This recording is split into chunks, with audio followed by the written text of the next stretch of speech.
I sense in all good ideas. I sense, Greg, in you a conflict that you don't know. You're not convinced with the prevailing narrative. That's a pretty good assessment. I can feel the galvanizing force of these stories that kind of have sped up and are accumulating to create a narrative, and they only go in one direction. And I understand why they only go in one direction, because it's the invaded who experience the atrocity, right? And that's all we're going to see.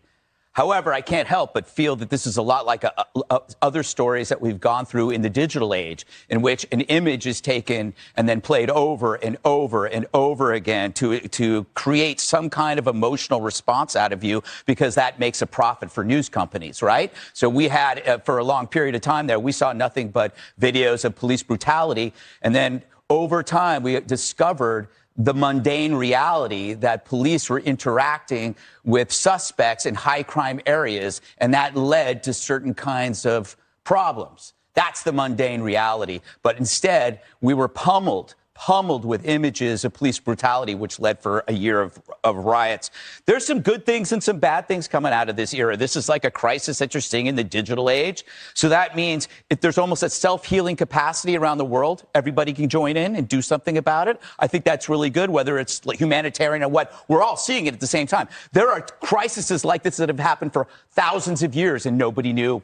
We just didn't know, but now we see it. The bad part about it is there is this galvanizing kind of narrative that is there to create a reaction. And if somebody like me says, hold on a second, and you try to counter the drumbeat, you're seen as an inconsiderate, cold-hearted pussy. But if you amplify this story, if you amplify that story, why can't you be called pro-war?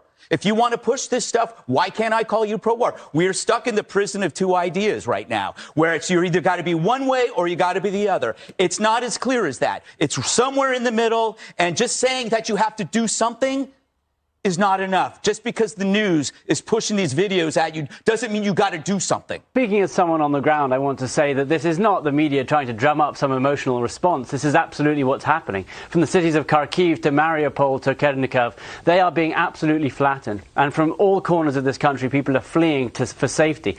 2 million of them, as you say, so far have gone. And in the city of Mariupol, people are drinking water from puddles because the Russian forces haven't allowed them to get out.